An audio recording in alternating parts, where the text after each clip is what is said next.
Hello, and welcome back to Arvania Constructions. Recently, I posted a poll where you could choose my next project. The options were cave ruins, a swamp dweller, and an outpost. And the winner is... the cave. Thank you so much for voting. I am really excited about this project, so let's dive right in. Since you decided on the cave, I need to make my concept sketch first.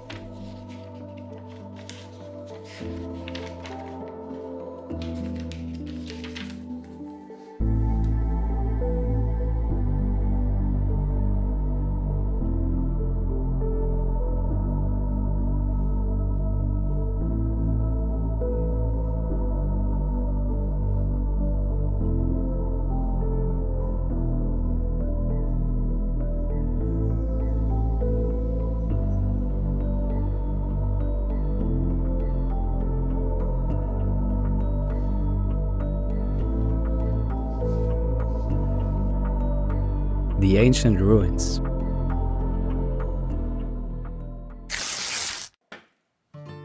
To indicate the cave entrance, I decided to place a giant wall on the back of the hex space, which I made a couple videos back.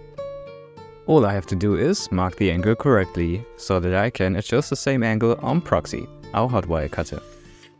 So this is 14 and this is 17.5 centimeters. Oh man, my table is just too small all the time. I marked my measurements on the foam and then cut it out roughly by hand before Proxy could handle the angles.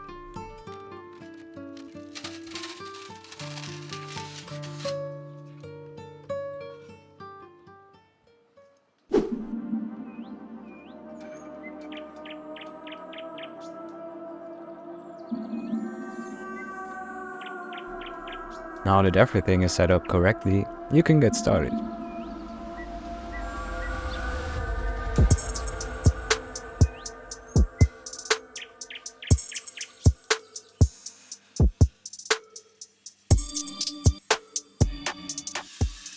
Then I cut it to size and make the edges straight. With a bit of sanding, this will look nice.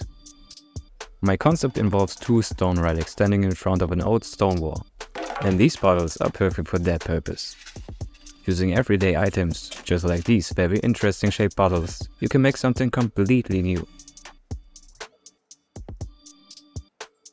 Yeah, I think we're pretty close.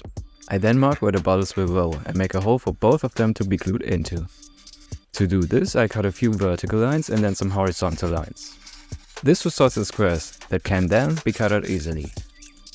Just remember to save your axes. There might be some time when you need exactly what you threw away.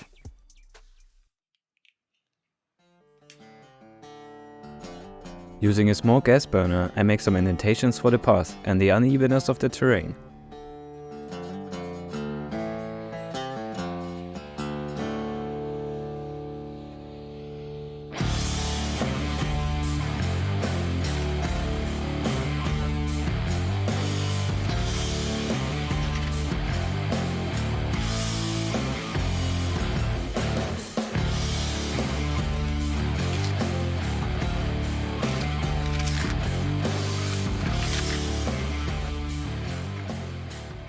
For the terrain paste, I mix PVA glue, black, wall filler, brown, and a bit of sand before putting it onto the base.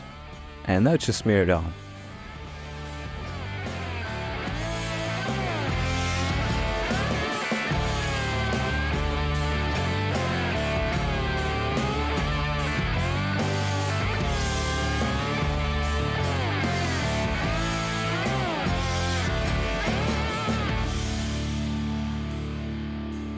Then it's time to get an inspiration.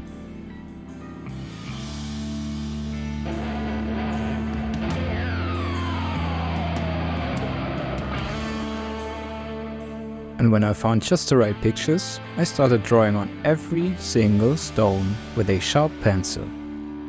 Adding the stone texture to the foam took many hours, so definitely not a one-day project, but very meditative though.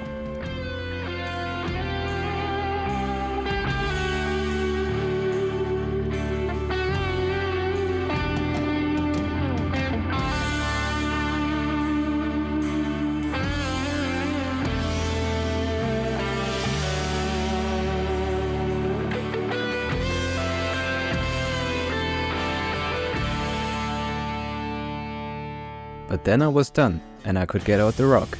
Oh, just a rock, not that rock.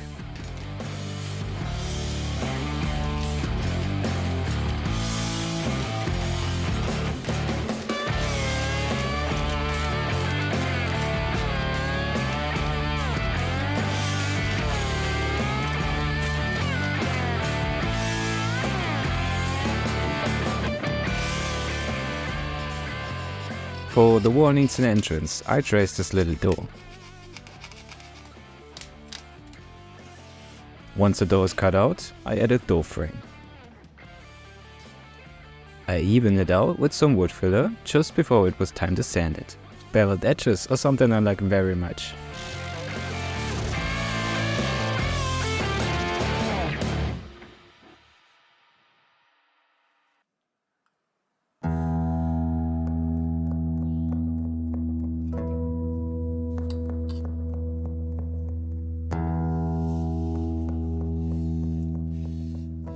As a primer, I mix some glue with black and a little water.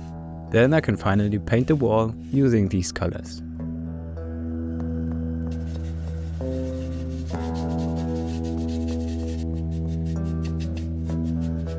This might look horrible, but we'll get there.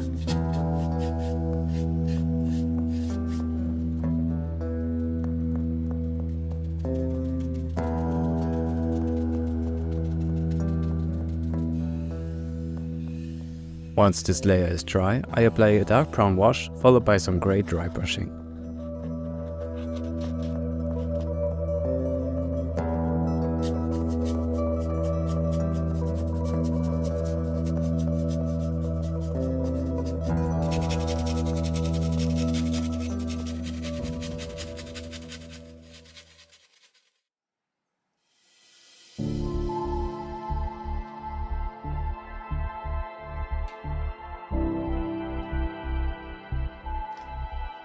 Now that the base is dried, I can finally start texturing. I first apply a generous amount of PVA glue, then use an old worn-out brush to evenly distribute the glue across the base.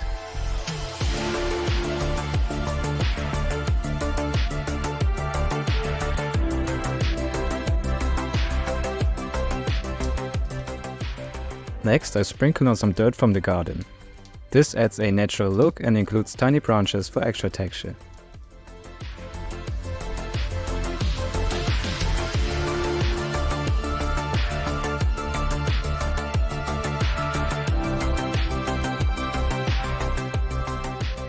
To highlight the path leading to the cave entrance, I will add some lighter sand.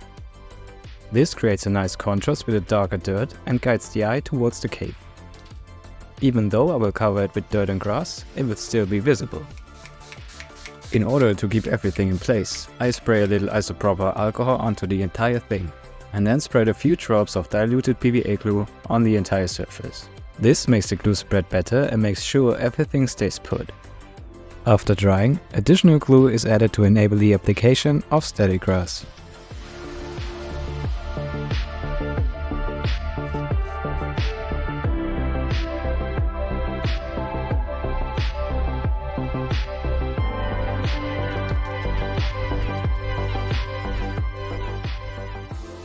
Now I apply the static grass to these areas. It adds depth and realism to the scene, making it look more like a lush forest floor.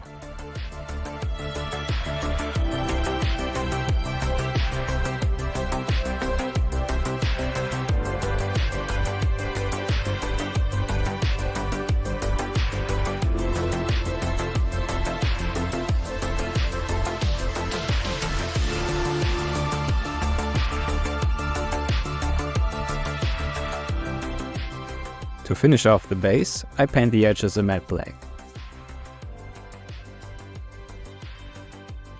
Toothpicks will help the huge wall stay in place while the glue dries.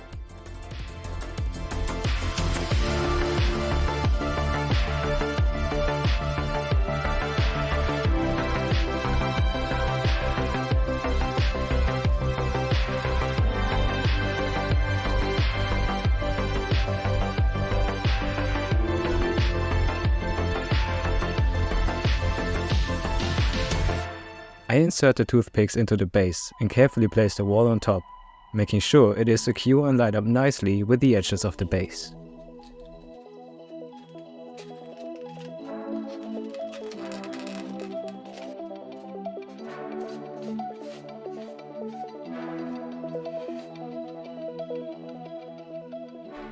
Now for the fun part, adding different stones to the base. I use a mix of real stones and some crumbly concrete leftovers that resemble stones. Concentrating on areas that need more texture and interest by scattering them around the base creates a more realistic and diverse terrain. As I build up the forest and the stone ruins, let's dive into the lore of this mystical place. In the Swamplands, there lies this place called the Eldergrove. Eldergrove combines two words, elder and grove. In the old books, it is described as the following. Elder refers to something ancient, old, or revered. It can also imply wisdom and a connection to a long past era. Grove, a small group of trees, especially one that is tended or regarded as special. Eldergrove can be interpreted as an ancient, sacred forested area, symbolizing a place of great age, wisdom, and reverence, often associated with a mystical or historical significance.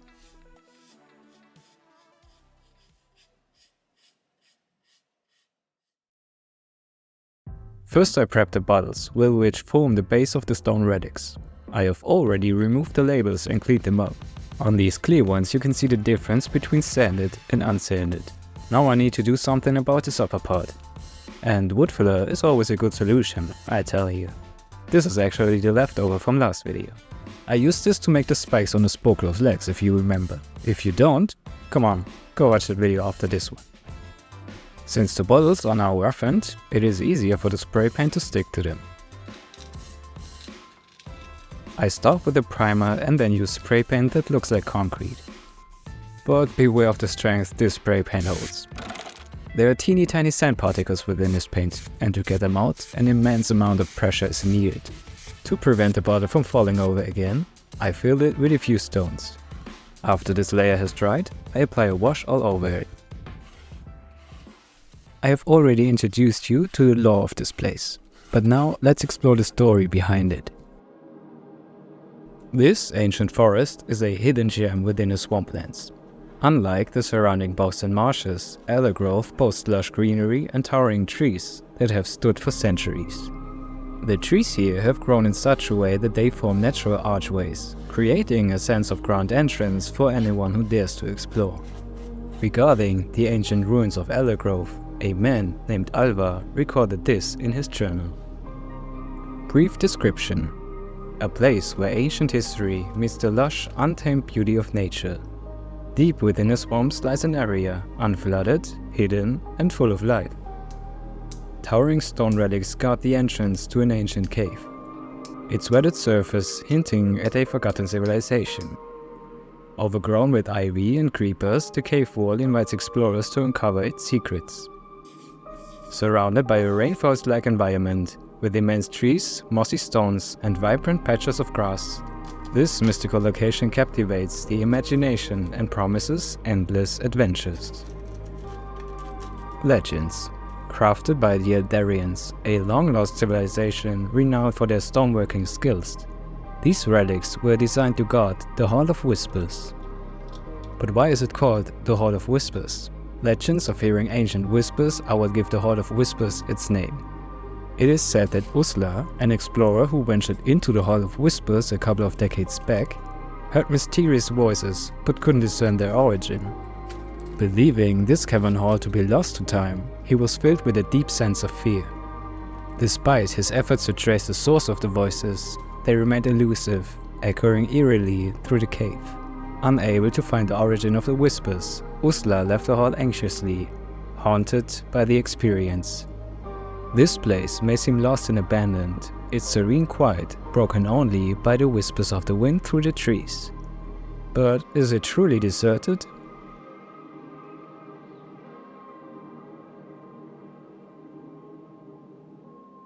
And that brings us to the end of this video.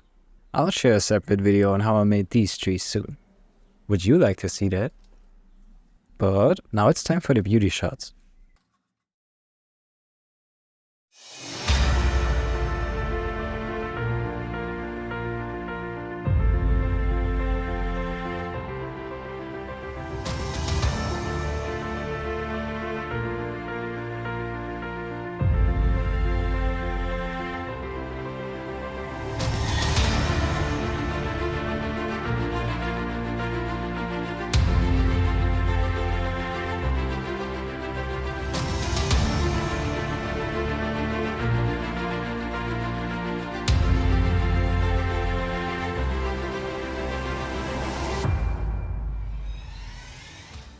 As always, thank you so much for watching. I already have a great idea for the next video in August, so stay tuned. Because I think it's about time for another robot. Don't you agree? And this is the part where I should tell you to leave a like and subscribe to this channel. You know the drill. But until next time, see you soon.